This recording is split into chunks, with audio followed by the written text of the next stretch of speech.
Section 1.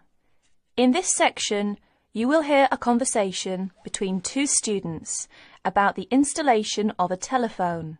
You have half a minute to read the questions first.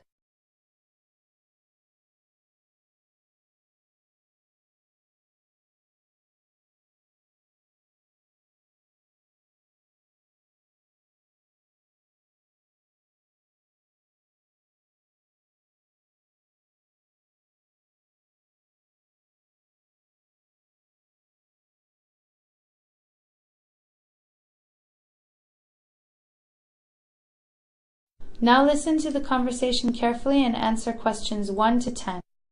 I buy a new telephone.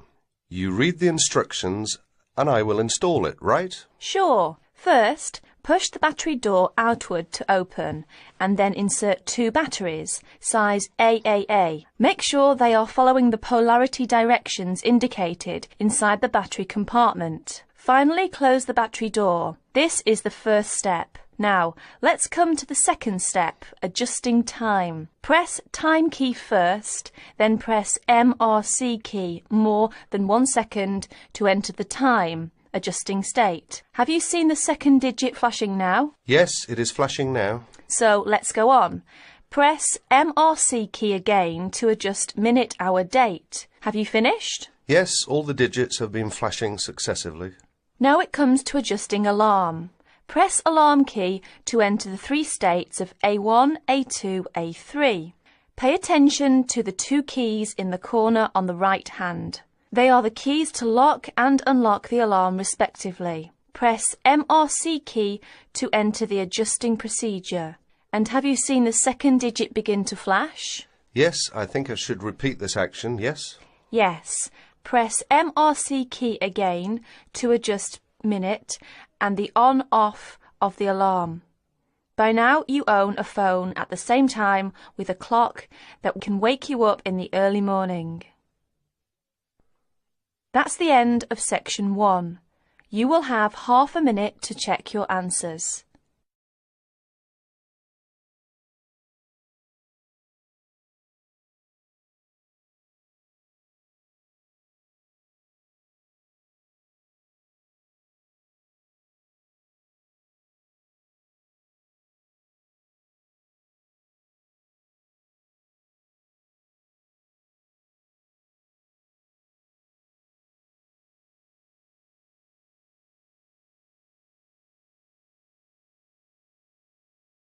Now turn to section 2 of your listening question booklet.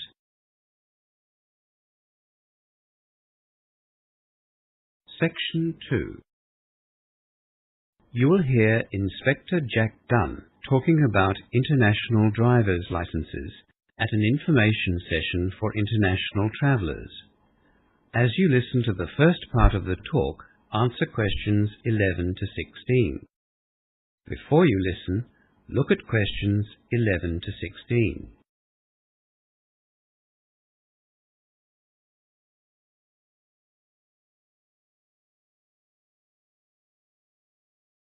I'm sure that you have all heard about international driving licenses. They have been around since 1949, when the United Nations gave approval for their use. This meant that travellers could drive freely in the 186 countries that recognise the international driving licence system, regardless of the language that the drivers spoke. The only conditions were that the driver had to already hold a driving licence in their home country, and they had to be at least 18 years of age. International driver's licences are well recognised. After all, they've been in use for over 50 years. To break the language barrier, the licence is printed in 11 different languages, but the last page of the booklet is always in French.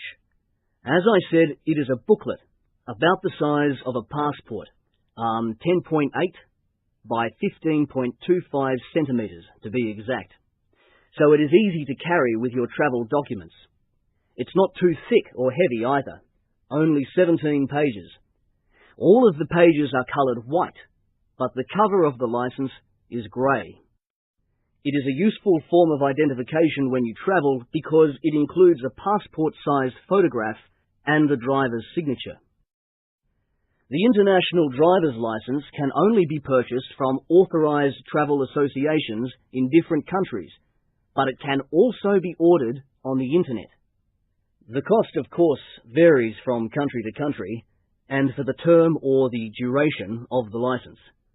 For example, a 1-year license might cost approximately $40, whereas a 3-year license costs double that. A 5-year license will set you back about $100. Before the final part of the talk, look at questions 17 to 20.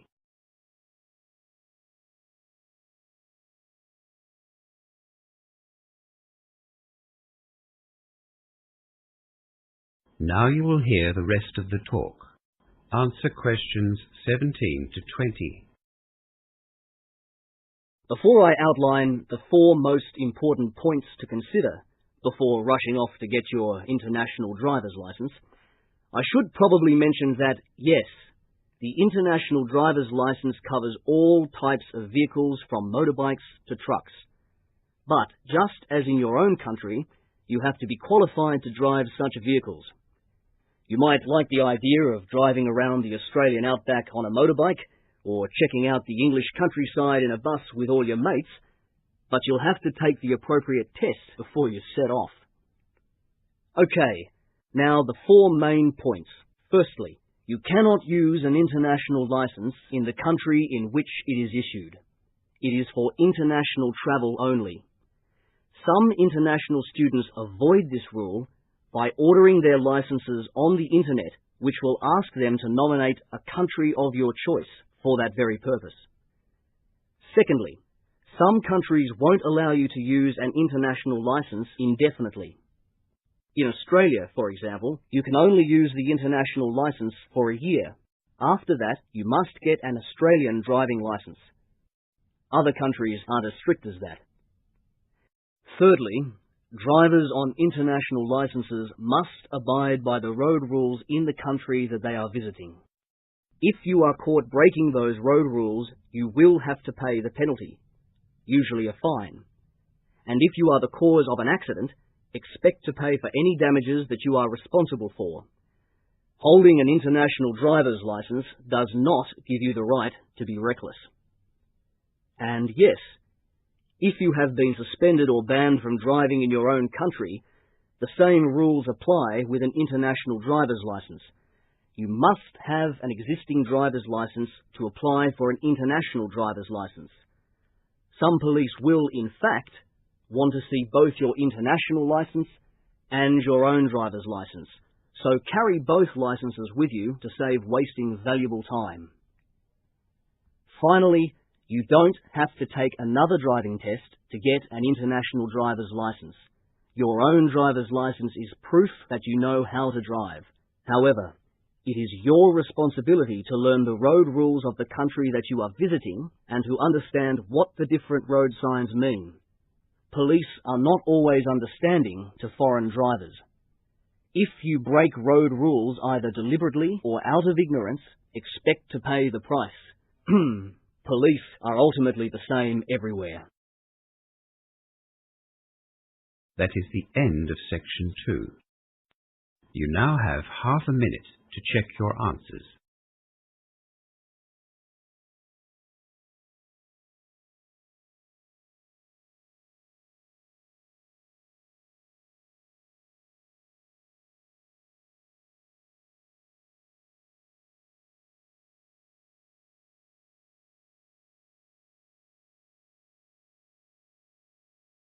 Section 3.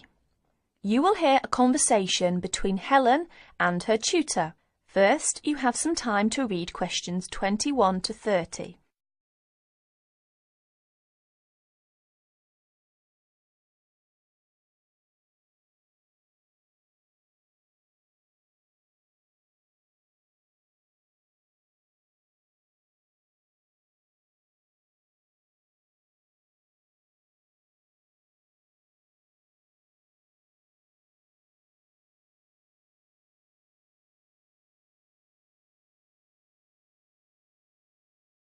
Now listen carefully to the conversation and answer questions 21 to 30.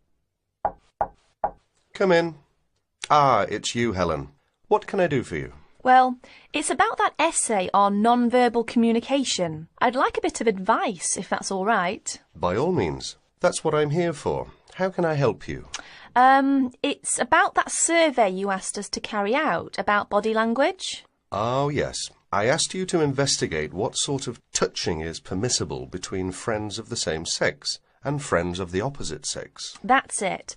And then you wanted us to go on to compare the answers we obtained from people from our own culture with the answers of people from other cultures. Well, that shouldn't be too difficult.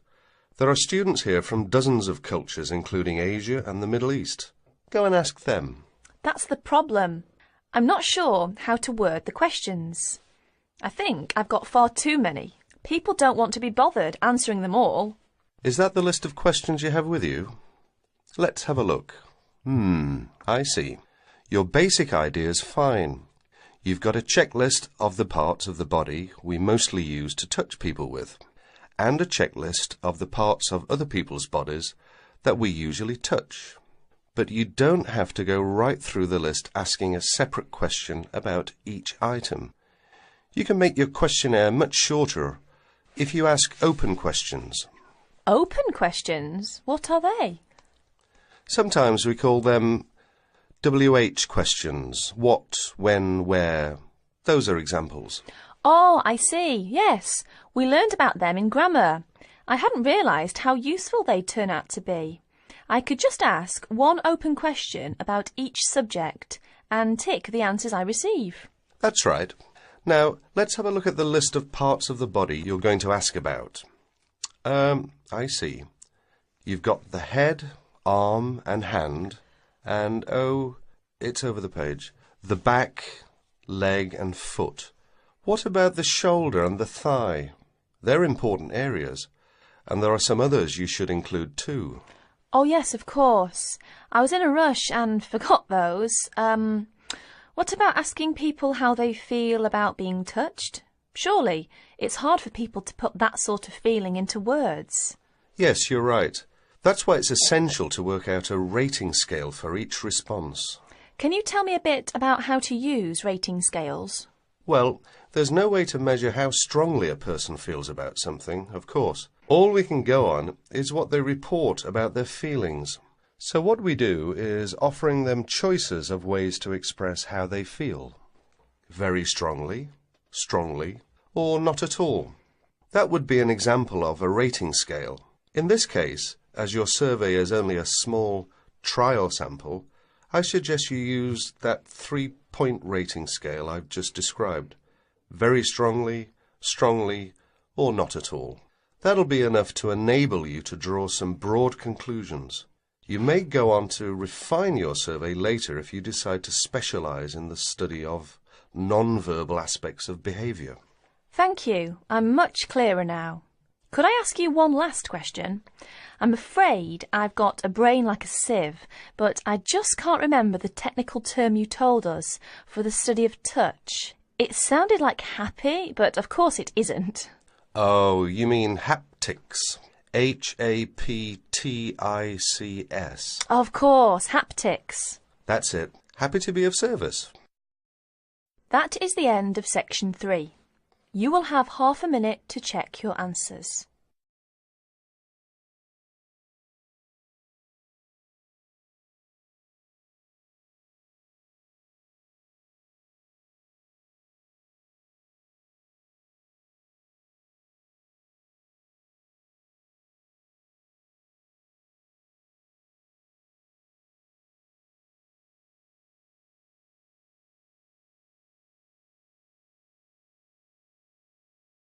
Section 4. You will hear a lecture giving advice on how to present a seminar paper. First read questions 31 to 40. Complete the notes of the outline. Write no more than 3 words in each answer.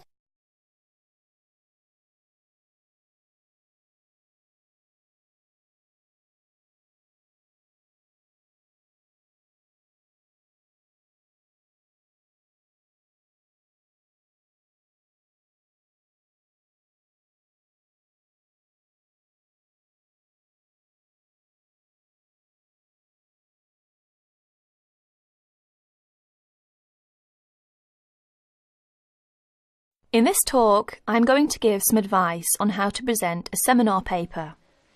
At one time, most university teaching took the form of giving formal lectures. Nowadays, many university teachers try to involve their students more actively in the learning process. One of the ways in which this is done is by conducting seminars. In a seminar, what usually happens is this. One student is chosen to give his ideas on a certain topic.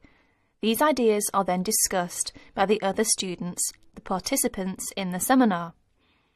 What I'd like to discuss with you today is the techniques of presenting a paper at a seminar. As you know, there are two main stages involved in this. One is the preparation stage, which involves researching and writing up a topic. The other stage is the presentation stage, when you actually present the paper to your audience. It is this second stage that I'm now concerned with. Let us therefore imagine that you have been asked to lead off a seminar discussion and that you have done all the necessary preparation. In other words, you have done the research and you have written it up. How are you going to present it? There are two ways in which this can be done. The first method is to circulate copies of the paper in advance to all the participants. This gives them time to read it before the seminar, so that they can come already prepared with their own ideas about what you have written. The second method is where there is no time for previous circulation, or there is some other reason why the paper cannot be circulated. In that case, of course, the paper will have to be read aloud to the group, who will probably make their own notes on it while they are listening. In this talk, I am going to concentrate on the first method, where the paper is circulated in advance, as this is a most efficient way of conducting a seminar. But most of what I am going to say also applies to the second method, and indeed may be useful to remember any time you have to speak in public. You will probably be expected to introduce your paper even if it has been circulated beforehand. There are two good reasons for this. One is that the participants may have read the paper but forgotten some of the main points.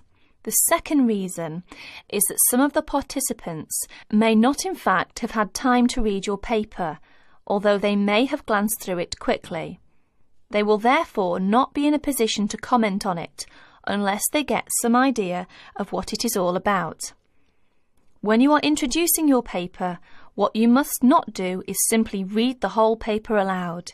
This is because, firstly, if the paper is a fairly long one, there may not be enough time for discussion. From your point of view, the discussion is the most important thing. It is very helpful for you if other people criticise your work. In that way, you can improve it. Secondly, a lot of information can be understood when one is reading. It is not so easy to pick up detailed information when one is listening. In other words, there may be a lack of comprehension or understanding. Thirdly, it can be very boring listening to something being read aloud. Anyway, some of your audience may have read your paper carefully and will not thank you for having to go through all of it again. Therefore, what you must do is follow the following 9 points. 1. Decide on a time limit for your talk. Tell the audience what it is. Stick to your time limit.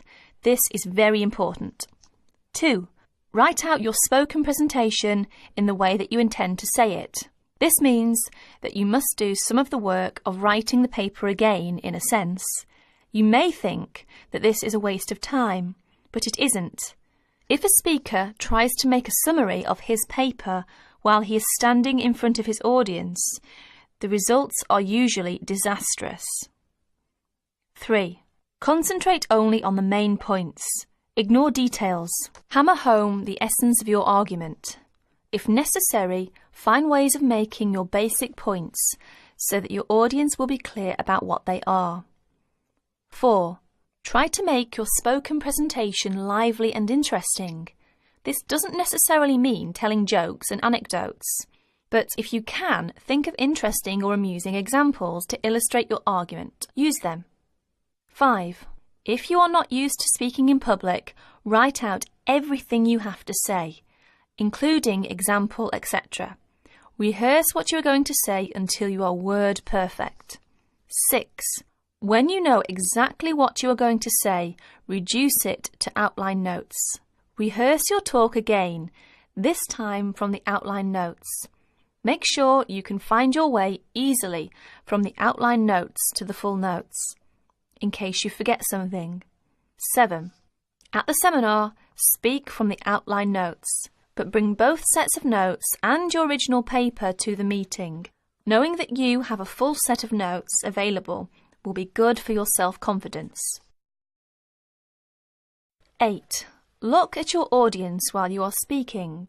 The technique to use is this. First, read the appropriate parts of your notes silently. If you are using outline notes, this won't take long. Then, look up at your audience and say what you have to say. Never speak while you are still reading. While you are looking at your audience, try to judge what they are thinking. Are they following you? You will never make contact with your audience if your eyes are fixed on the paper in front of you. 9. Make a strong ending. One good way of doing this is to repeat your main points briefly and invite questions or comments. Perhaps I can sum up by saying this. Remember that listening is very different from reading.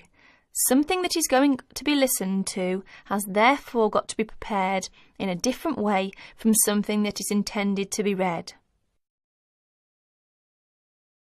That is the end of section 4. You will have half a minute to check your answers.